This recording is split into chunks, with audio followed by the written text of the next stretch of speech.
Bonjour, c'est Dorothée Ragia. Je suis très heureuse de vous retrouver pour notre évangile du jour. Et aujourd'hui, on va aller dans 1 Corinthiens 13. Alors, 1 Corinthiens 13, c'est le grand chapitre de l'amour, mais en réalité, c'est toute la Bible qui est le grand chapitre de l'amour, parce que Dieu est amour et qu'il nous a aimés le premier.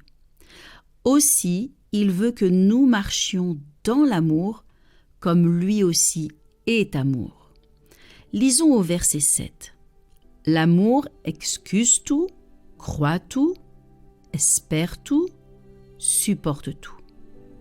Pensez-y, excuse tout, croit tout, espère tout, supporte tout. Ce niveau d'amour n'est pas un amour humain, c'est l'amour divin. Que votre Bible utilise le mot amour ou charité, il s'agit de toute façon du mot agapé, qui est l'amour de Dieu.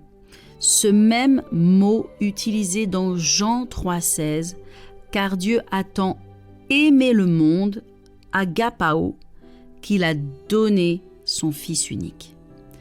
Heureusement que Dieu nous a aimés avec son amour divin et surnaturel.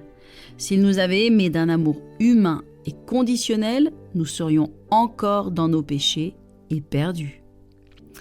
Alors, savez-vous comment vous pouvez être toujours vainqueur dans la vie? Savez-vous comment vous pouvez être toujours sur la montagne et jamais dans la vallée, au-dessus et jamais en dessous? Quand vous marchez dans l'amour.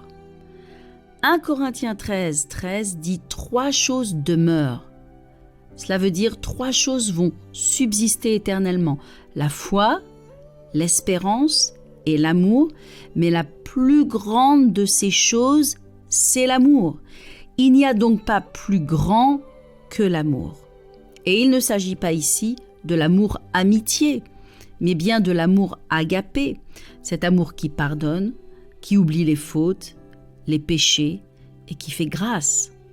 Si vous marchez dans cet amour, vous serez toujours supérieur. Dans Deutéronome 28, Dieu dit « Si tu obéis à la loi de l'Éternel ton Dieu, tu seras béni, tu seras supérieur, etc. » Aujourd'hui, la loi de l'Éternel se résume à 2 commandements. Tu aimeras l'Éternel ton Dieu de tout ton cœur, de toute ta force, de toute ta pensée et ton prochain comme toi-même.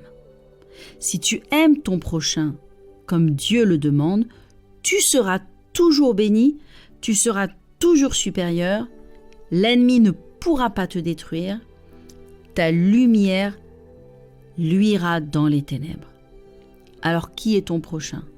Ton mari, ta femme, tes enfants, tes parents, ta famille, tes voisins, tes collègues, tes frères et sœurs en Christ, les gens que tu rencontres, les gentils et les pas gentils, les méchants, les difficiles à aimer. L'amour, c'est la voie du succès, c'est le chemin de l'excellence et tous ceux qui marchent dans l'amour réussissent. Alors aujourd'hui, ouvre ton cœur, dispose ton cœur favorablement et choisis d'obéir à ce que Dieu te demande en choisissant d'aimer. Tu vas voir Dieu agir dans ta vie. La Bible ne dit-elle pas que l'obéissance vaut mieux que les sacrifices? Amen. Que Dieu vous bénisse et excellente journée en Jésus-Christ. À bientôt.